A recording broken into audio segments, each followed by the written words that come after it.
আমরা অনেক স্বপ্ন যে জুলাই এবং আগস্টের পর সবার মাঝে আমূল পরিবর্তন হবে, রাজনৈতিক সংস্কৃতির আমূল পরিবর্তন হবে, চিন্তা চেতনার আমূল পরিবর্তন হবে। কিন্তু দুর্ভাগ্য হচ্ছে এখন পর্যন্ত বিশেষ একটি মহলের কাছে সে আমূল পরিবর্তন হয় নাই।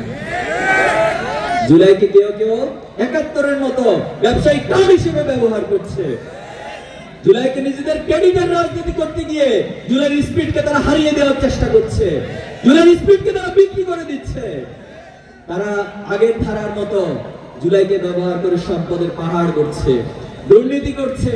আজকে সচিবালয়গুলোতে, মন্ত্রণালয়গুলোতে যান, এখনো দুর্নীতি বন্ধ হয় নাই। তাহলে এই জন্য কি আমার শহীদ ভাইরা জীবন দিয়েছে? এই জন্য কি শহীদের পরিবার আজ কান্না চলছে? জুলাইয়ের পর আবার বাংলাদেশে দুর্নীতিও চলবে, সবকিছু চলবে? হতে পারে। আমরা এই প্রজন্ম খুব সুন্দর করে তাদেরকে বলতে চাই, স্পষ্ট ভাষায় বলতে চাই, আপনারা ভালো হয়ে যান, আপনারা ভালো হয়ে যান।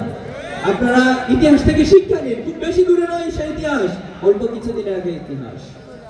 এজন্য বাংলাদেশে কোনো সন্ত্রাসবাদ আর চলবে না, বাংলাদেশে কোনো চাঁদাবাজির রাজনীতি আর চলবে না, বাংলাদেশে কোনো দুর্নীতির রাজনীতি আর চলবে না, বাংলাদেশে হত্যাকাণ্ডের রাজনীতি আর চলবে না, পাথর মেরে মানুষ হত্যা করা এই রাজনীতি আর চলবে না, সিলেটের চাপলং থেকে পাথরগুলো নিয়ে খেয়ে ফেলবেন এই রাজনীতি আর চলবে না।